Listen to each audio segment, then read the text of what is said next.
Let's get ready to story!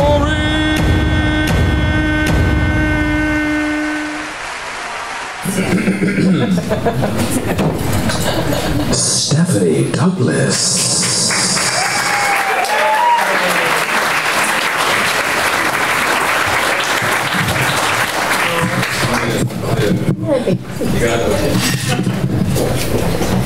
It was just after lunch when my instructor Nomi came up to me and said, "Hey, that thing has been up in Yael for almost 30 hours now, and we need to get her to the hospital, and I need you to go with her and translate." Now, by Yael, she meant the Harry Potter-loving, kind feminist who was studying agriculture with me 15 kilometers outside of Ramallah in the Middle East. And by that thing, she meant a diva cup. Now, for those of you, besides those two, who don't know what a diva cup is, I want everyone to just picture a wine glass. Shrink it down. It's made out of silicone, so it's a little more gelatinous, and a woman uses it during her period instead of a tampon or a pad. It actually is inserted in, sits there, holds the blood. It is amazing. You empty it twice a day, you're set. However, it didn't work out so well for poor Yael. It had somehow gotten stuck in there, and apparently for the last 30 hours, people had been lying her on beds, turning her prostrate, using all sorts of implements we had on the farm, trying to remove this thing, and it would not come out. We were also in the middle of the desert, so you understand. So the nearest hospital was about an hour-and-a-half hike away. And the other problem was the translate. So we were in Israel, and my Hebrew is pretty solid, but my medical and anatomical Hebrew, not so good. I know like 3 great synonyms for vagina, but I could not remember the actual proper word. So I'm picturing like trying to translate in my head, like get set, what I'll tell the doctor. And I guess to a native speaker, it kind of would have sounded something like, "There is to her a cup. It is a cup for wine, but he is so far in, straight. His leg is gone. You, doctor, birthday the cup." But I was pretty sure it would get across. So luckily, one of our instructors, this instructor who had asked me to go do this, decided, "Hey, I know it's a long hike and this girl's kind of freaking out, so I'm going to drive you and I'll leave you off at the triage unit in the city of Modi'in." So she does, but when we get there, we actually find parking. So this instructor who speaks gorgeous Hebrew comes in, and I'm like, great, I can be a nice friend, hold her hand, hero, day done. So we get into the triage unit, and she explains to them in gorgeous Hebrew without asking them to birthday the cup exactly what needs to happen. At which point the nurse is like, "We don't do this."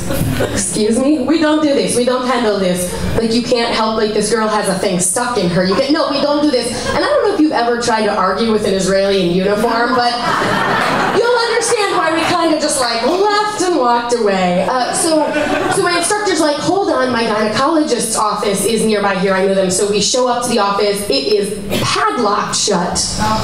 And at that point, like, this girl Yael is just starting to tear up. She's kind of like shaking, like nothing's funny anymore. And I'm like, okay. I look down the end of this long cement hallway and I see this light. And I am not a religious woman, but out of this light came a voice, and it said to me, "Arthur, you must pull this sword from this stone." So we marched into a nearby dentist's office, asked for a pair of rubber gloves, and I was like, "Drive us back to the farm, meet me in my geodesic dome that's 140 square feet that I was living in 5 minutes, and we are getting this thing out." And this girl's looking at me like, okay. You know, she's believing nothing now. And so I realized that, they've had her on her back before when they've tried to do this. So I'm like, okay, prostrate's not going to work. We're going to have to use gravity. I need to rig something so she can squat over me. And so I sort of positioned my bed perpendicular to my roommate's bed with like a 1-foot channel that I can kind of squeeze myself into while she squats above me. And in what will be the second best move of the day, I put down a sheet. So she gets in there, and I can see, like, this girl is tight. Like, she is a diamond. And I'm like, there's no way this is going to happen. So I promise you, as a feminist and music lover, I will never forgive myself for what I did next. But I put on some Jack Johnson and offered her a beer to loosen her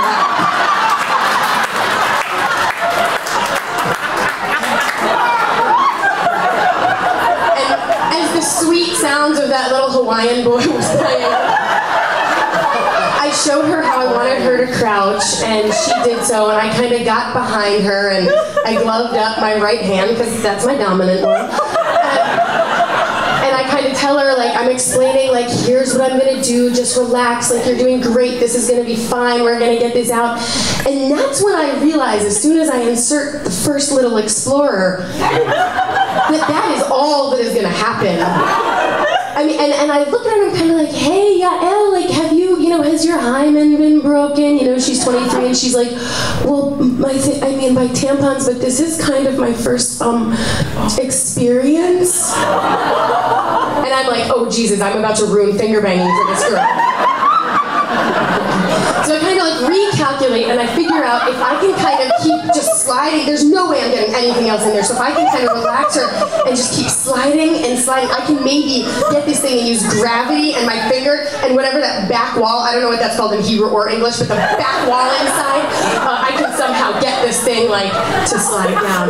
And I'm working and it's like about 10 minutes and I finally get the stem of this little wine cup had moved sideways somehow. So I got it down. I got it pointing downward. And then finally I'm like, okay, nothing else is gonna happen. So I'm like, Yael, I don't care what you do. I don't care if you pee or cry or what happens.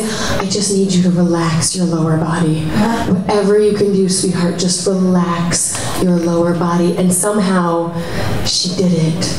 And there was still no way I was getting anything else besides this guy in there, but now I had room to like actually maneuver. Like I had a little space, and it's like a minivan, when you have that space and you know what to do with it.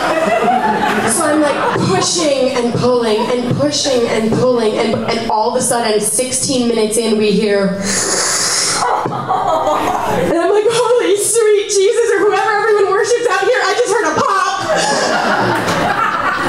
But we know we're not there yet, so I'm like, okay, you just need to keep breathing and keep releasing because I got that vacuum seal release, but it can reform in a second, so I need you to just let it go, baby, just let it go. I'm going down, down, down. 23 minutes after this brave explorer jumped onto her inverted Everest, it came out. And as it came out, Yael jumps up excited and throws her arms around me and she's like, I'm free, I'm a free woman, I can't believe it, I thought I was gonna live the rest of my life with that in me, oh my God, you saved me. And that's when we noticed all the blood. I mean, 36 hours by that point, and it was everywhere. I mean, my bed, my roommate's bed, all over my arms, all the walls, the floor, and like this is all made of like, natural desert material, so they're very porous. So she kind of looked at me and she's like, celebrate, I'll clean things. And I start scrubbing and she runs to get the things and I figure out I'm going to explain to my roommate that I got someone else's menstrual blood all over all of the stuff. And then she walks away. I kind of started to feel really good for a second, like, hey, when that moment happened, I was the person who was willing to step up. But that was instantly replaced with the thought that, like, everybody talks about how great success tastes, but nobody ever mentions how weird it smells.